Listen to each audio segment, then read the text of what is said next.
నిర్మల్ జిల్లా కేంద్రంలో ఆదివారం జిల్లా ఆదివాసీ నాయక్ పోడ్ సంఘం అత్యవసర సమావేశం నిర్వహించారు.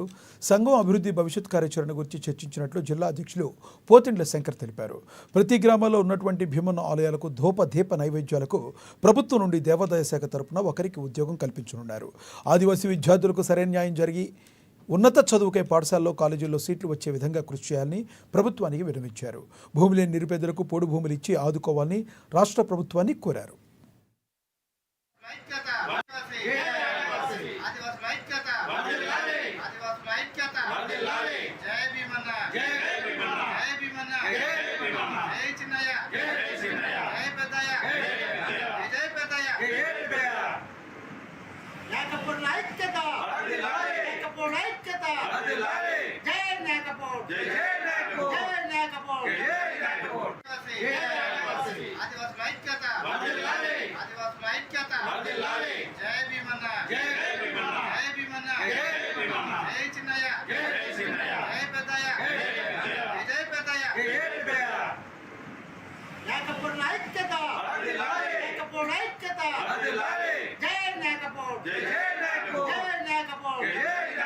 జిల్లా కేంద్రంలో ఆదివాసీ నాయకుడి సంఘం అత్యవసర సమావేశాన్ని ఏర్పాటు చేయకూడదు అనేది ఇందులో భాగంగా ప్రధాన కార్యదర్శులు కార్యవర్గ సభ్యులు అందరూ పాల్గొని ఈ కార్యక్రమాన్ని విజయవంతం చేయడం జరిగింది.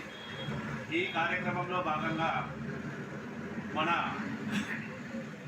కులంలో ఉన్నటువంటి ఒడిదొడుకుల గురించి, అదేవిధంగా జిల్లా కేంద్రంలో ఉన్నటువంటి మన సంఘ భవన కార్యాచరణ గురించి క్లుప్తంగా చర్చించుకోవడం జరిగింది.